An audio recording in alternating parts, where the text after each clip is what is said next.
Hi guys, welcome back to a new video. Sorry it's been a while again. It's just this channel, I guess. So in this video we'll be looking at a member, obviously, of the Royal Hampshire Regiment in Northern Ireland in 1972 specifically.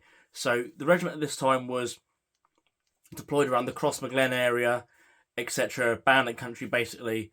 And several of the companies had arrived in Belfast, and then the companies had gone off to their stations around the area of the southern part of Northern Ireland for operations in the area. They're mostly relieving units of the Argylls, etc., and basically taking up duties in that zone.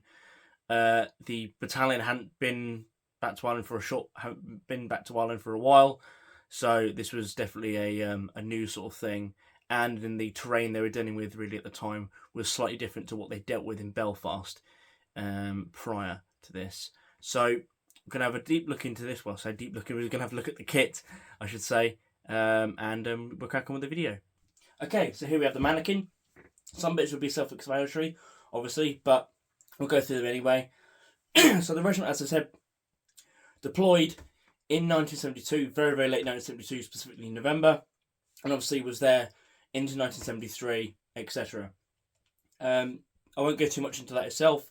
I will supply some bits in the description below where you can get a certain book which explains this very, very well. Basically, all the deployments of the battalion throughout the Cold War, really, but goes into details about the certain bits as well. So, starting from the bottom, top to bottom even, you have the beret. As we can see, the beret itself, standard dark blue beret of the infantry, of line infantry at the time, but the cap badge itself, you can see, has been blackened. In this case, just spray painted black.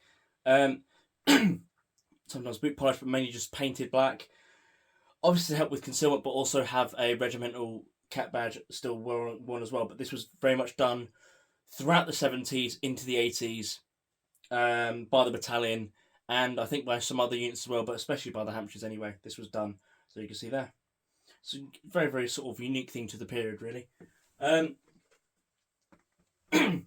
The jacket being worn, as you can see, the collar is a 60 pattern jacket, 60 pattern DPM specifically. This was obviously fairly common somewhat common by this point. Obviously, 68 pattern was beginning to go into circulation at this point, but you could still see plenty of these in photographs from, say, specifically Y Company. I've seen still with 60 pattern DPM jackets at this time. Obviously, you can see by the stitch collar. The body armour 1, or flak jacket, or whatever you want to call it, is the M52A body armour. So basically this is from old American stocks, given to the British, and basically that was decent body armour really for the time of what was. Gradually the British would create their own covers and their own body armour later on, but this was very much this and the M69 was very much the standard really for the period. Obviously the name tags on these are still of US origin. Well, it says US Army there, but that's just beside the thing, because these are getting a bit more tricky to find now at decent prices, to say the least. So that's that. 2 pockets with slanted flaps. Carry anything really in them. You see guys carrying baton rounds in them, or rubber bullets, or whatever you want to call them. Mainly rubber bullets really at the time. Notebooks, etc., whatever it may be. Maybe small radios, so you in contact with either your patrol or the RUC unit you're with, depending. That's basically it. And as I said, with the jacket, we'll go around and have a little look around, but there's not much to see really, but it's very, very interesting nonetheless. So it's a button fastener with a zip that goes up the centre. Later on, the flak jackets produced, or the covers produced by the British, would just be Velcro closure, just because it was a bit more safer, because it was found that some things may happen to the flak jacket when being hit by something or whatever it may be, even by a round. Obviously, it's not going to stop it, but the metalwork on it can be more of a hazard than a help, really. So, replaced with Velcro, really, in the long run. If you can see the equipment itself, very, very basic. We have a Mark 1 ammo pouch, Mark 158, first issue or whatever will be basically a Mark 158 pattern ammunition pouch with the stiffened fiberboard sides to it, and it's very thin. Open up, has the tab on the side, so when you open it, pulls up the base of the thing itself. As I said, just the jacket. We'll have a look now at the side. Okay, now we're looking at the side itself. We can see the arm of the 60 pattern DPM jacket. We can see it has the elbow reinforcement patches there, and sort of tapers off, and is button cuffed. Just lift it out the way. Just hold that out the way there. We can see the side profile of the the side part, say, of the flak jacket itself, with the sort of almost like string closure that you tighten or knot up to have a bit more tighter fit to the body itself, depending how you want to wear it. Bit of a faff, and obviously that is a weak point in the body armour itself. Later things will be changed, especially with the Aniba body armour in the late 80s. But this is the early 70s. This is what the guys have to deal with, really. So that is a weak part of the body armour. But it is somewhat comfortable for a while, depending. After a while, obviously, it gets very hot. It's very thick, obviously. It's not the greatest bit of kit, but again, as I said again, it's what they had at the time.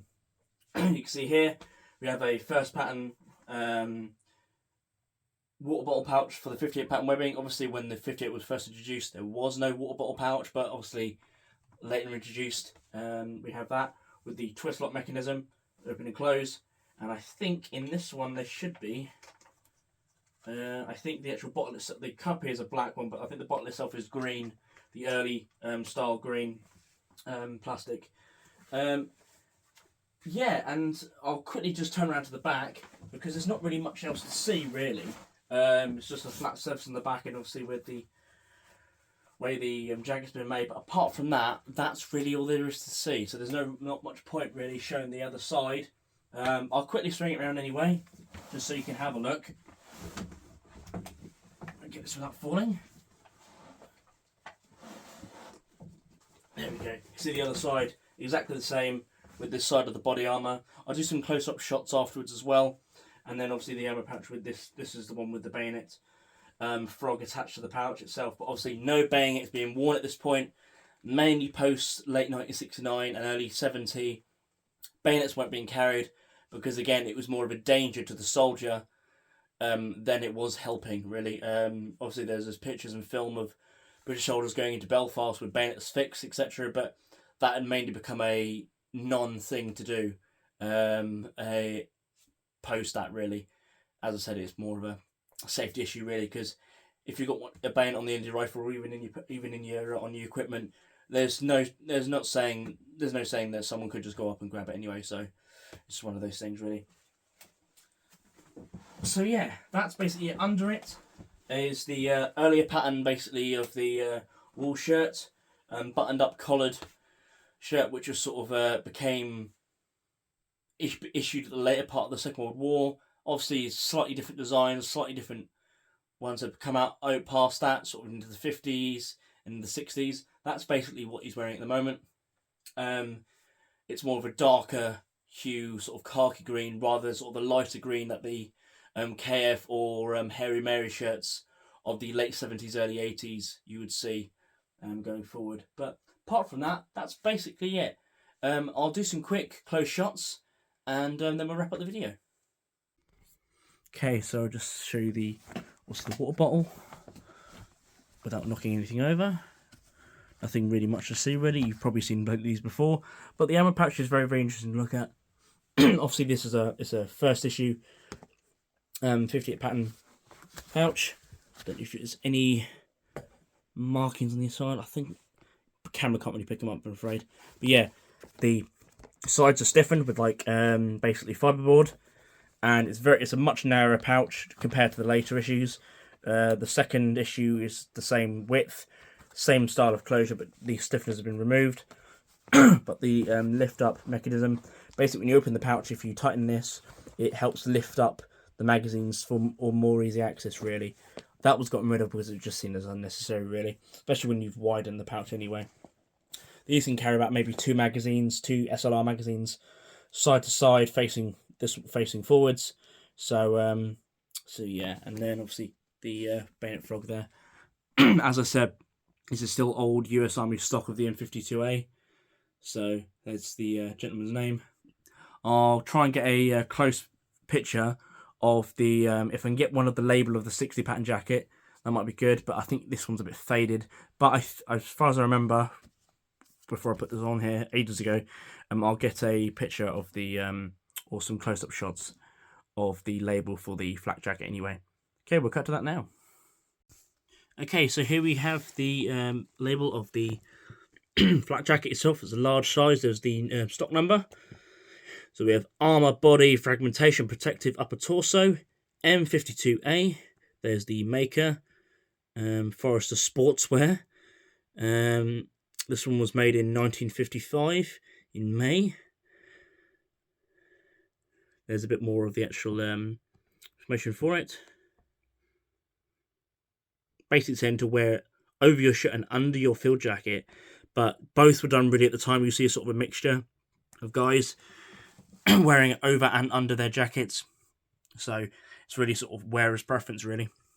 So that's the label on that. So I really hope you enjoyed that. I did try to get a picture of the labels and that on the 60 pattern DPM jacket. Sadly, they're very faded and they're basically unreadable, really. All that you really see is the size, which is a size 4. But apart from that, nothing much else, I'm afraid. But again, I really hope you enjoyed. It's been a little bit interesting video to do. As I said, I haven't done a video in a while. So I hope we get this uploaded very quickly. Obviously, if you're seeing this, so it's good. So, yeah. As I said in previous videos, and many of my streams, obviously I've started up a new group. So our first event, proper event, will be the Overlord Show, the end of May, which is in Denmead. Please come along. It's a great event anyway if you just want to come for that. But scooch on by and kind of have a chat. I'm really ready to talk to anyone. Always looking, basically, as I said, we're a new fledgling group, looking for new members, and anything will be a massive help. So really appreciate you guys, and bye for now.